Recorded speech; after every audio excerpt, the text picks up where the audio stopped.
bo'lsa, keyin qarab ketyapman. Assalomu alaykum. Assalom. Charchamaysizlarmi? Yaxshimisiz? Assalomu alaykum. Rahmat. Yo'l bosdi. Xudo xolasa Makkaga boryapmiz. Makkaga Alloh yengilligini bersin. Rahmat. Yo'lda yurganingizda lekin ehtiyot bo'lasiz, maylimi? Faqat kunduz yurasiz.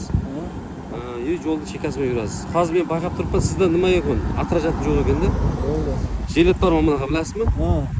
Politsiyada yozilmagani kerak faqat. Hech narsa yozuv yo'q, faqat jilet bor, atrajatli jilet. O'shani kiyib olasiz, maylimi? Mayli.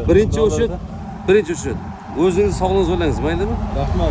Qolgani kiyib bo'laveradi. Xudo xolasa hamma Qozog'iston politsiyalarini oldingi safar borganimda palatka, suv hamma narsa olib bergan edi. Xudo xolasa. Borganda duo qilgan edim. Bu safar ham duo qilamiz. Bizga duo qo'ying, Xudo xolasa. Rahmat. Yurtimiz tinch bo'lsin. Xudo xolasa mana. Mani akam ham ishlaydi. Toshkentda. Toshkentdami? Ha. Toshkentga borsalar, Izzat aka 302. Meni o'zimning akam. Rahmat.